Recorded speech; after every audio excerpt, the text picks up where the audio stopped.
guys, welcome back to my channel. So I apologize for my little corner here, but it's the only corner in my room where I can get some light. My room is pretty dark, so it's kind of hard to record videos in my room. And the rest of the house is just messy because I haven't cleaned. But anyway, so I've watched other people talk about their personal experience with sleep paralysis. I had never had any sleep paralysis experience up until about a few months ago. Now with sleep paralysis, I'm not really sure if I believe the scientific explanation behind it. I do know that when you're sleep deprived, you can maybe, I don't know, maybe have crazy thoughts, maybe not think coherently, but I'm not 100% supportive with having hallucinations if you're sleep deprived. I'm not really, I mean, there's always scientific explanations behind everything. I just don't necessarily believe the scientific part, only because I've had so many weird situations where I've experienced the unexplainable. So I'm not 100% sure behind the scientific fact. Now, I'm not a scientist. I don't have a high IQ, so who knows? The scientific explanation may be true, but I'm weird and I choose to believe the weird more than the scientific explanation. But anyway, so a few months ago, yes, I was having sleep problems. My husband was out of town and I had to sleep alone for the first time in a very long time. Now, I am the type of person who cannot sleep alone. When I was growing up, my little brothers used to sleep on my bed. As I grew up and I moved out of the house, I used to sleep with my best friend in the same bed. And after that, I went on to sleeping with my boyfriend, then husband. So I've never actually been comfortable with sleeping alone. So I had a really big issue sleeping alone. When I'm alone in the room, in the dark, my mind starts overthinking everything. So every little noise is something. Every little noise is spooky. Every little noise is, oh my God, someone's trying to get in my house. So it's not necessarily that's actually happening. It's just, that's the way my mind works. So I had a really hard time sleeping. I would stay up until 1 in the morning on social media. I would sleep maybe an hour and then wake up again to some little noise, and then I would be up another hour. So my hours of sleeping were very inconsistent.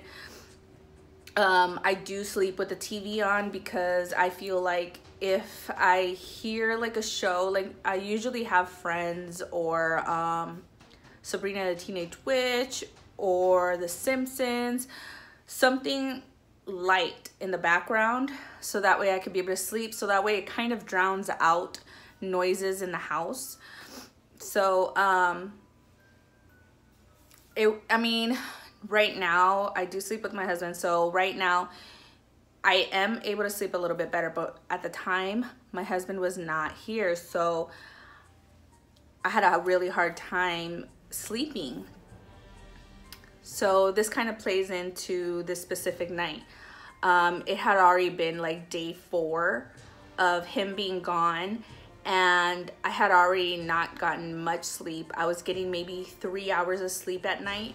And then during the day, I have a hard time falling asleep. During the day, I can't have any naps. At night, I have tried melatonin. I usually try Advil PM. Yeah, that's pretty much the only thing that I've tried to sleep through the night, but I really have a hard time taking naps, so I really was sleep deprived. But anyway, let me get on to the situation. So I had just fallen asleep, and let me tell you, I do have a dog. She's a mixed terrier, so she's pretty small. She's like that small. I don't know. She's a tiny dog. So anyway, she pretty much always sleeps with me. She either sleeps by my head, or she likes to crawl into my blanket, and she likes to sleep in like next to my leg or something. So this specific night I was sleeping. I had just fallen asleep. I think I was maybe like an hour into the sleep, and I felt like something like moving through my hand, because I had my hands laid right next to my body, and I felt like something kind of do this through my hand. And I thought at the time, because like I said, my dog sleeps next to me, or right next to my leg, or right next to my chest, or right next to my head. So I automatically assumed it was my dog. But the thing is, it just kept going, like longer and longer. It felt like a snake. And I thought, wait a minute, that's not my dog. Like, my dog's not that long. So I started like kind of feeling it, and started kind of waking up little by little, and I was getting a little bit scared. And then all of a sudden I felt like something or someone climb on top of me, and they were like holding me down, and I couldn't open my eyes, I couldn't speak, but I felt this thing, or like it felt like a person. I felt like a person holding me down, and right away my thought went to, oh my God, spirit. Like, that's just, I mean, God forbid anybody ever like come into my home, knock on wood, but God forbid anybody ever come into my home, I automatically am gonna think spirit before intruder. I don't know why. I don't know why my mind goes that way first. But anyway, it was holding me down, and I remember like thinking it's a spirit. So I started kind of like trying to say get off of me, but I couldn't speak. My mouth wouldn't move. My mouth wouldn't say the words. So it's like I kept trying to yell it out, and I was like like trying to yell out, get off of me, get off of me. I started trying to say, let me go, but I was trying to yell out something, and I couldn't, because my mouth, I could feel like I couldn't move. And I started kind of praying and saying, in the name of Jesus, get off of me. In the name of Jesus Christ, get off of me. I started saying it in my mind, because I thought, if God can hear me, if God can hear my mind, or if this spirit can hear my mind, as long as I could speak in my mind, I could get it off of me. So I started saying, in the name of Jesus Christ, get off of me. In the name of Jesus Christ, get off of me. So I started saying it over and over in my head, and then still trying to say it through my mouth. So as I was saying, get off of me, I kind of like woke up and said, get off of me. So I woke up, and I was just like scared. I was looking around. I was so scared. There was nothing in the house. There was nothing on me. But the thing is, like with this experience, I couldn't tell whether I was asleep or I was awake, because I felt like I was awake, but I couldn't move. And with this type of experiences, I have listened to other people talk about their paralysis experience, and they always talk about some spirit or shadow person, or just something paranormal happening. And just for me, my own mentality, I just don't accept that it's scientific. I don't accept that my own mind created this. Yes, they say that our minds are very creative, and our subconscious can create these worlds, and they can create all sorts of images, but I just don't believe this sleep paralysis itself. I don't feel like, sorry, that's my dryer. I don't feel like it's just sleep deprivation. I don't feel like it's hallucinations. I feel like it is paranormal. I feel like only because paranormal things have happened throughout my life. Thank God not in this house. In this house, I am so grateful and thankful that nothing has happened in this house. I did buy those little sage sticks at Walmart. They're the little incense sticks, and I have kind of spread it around the house before. I still use them only because I like the smell, but I have spread it around the house, so I kind of feel like maybe that kind of helped cleanse the house before I even thought about anything being inside our house. But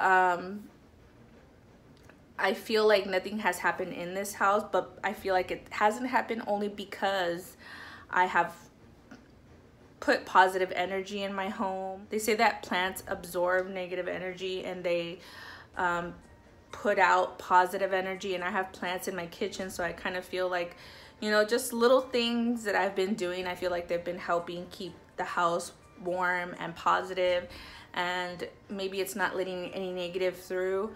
But I have experienced two things in this house, which was number one, the sleep paralysis, and number two, I think I said it in another video where my dog came into the room and was barking towards the inside of the house, towards the inside of the room, and there was nothing here. And then when I yelled out, whatever is in here is not welcome, please leave, like, my dog stopped barking. So I do feel like that kind of helped. I feel like that's the only reason that things haven't happened, but I have had other things happen in my life, so that's why I feel like you know, spirits use our weaknesses to come into our lives and kind of disrupt them a little bit, trying to get our attention. So I feel like maybe my husband leaving and me being so paranoid, trying to get some sleep, I feel like they used that opportunity, and I feel like that's why I had that experience. I haven't heard of anyone with positive energy and with any positive energy or anything positive happening in their life.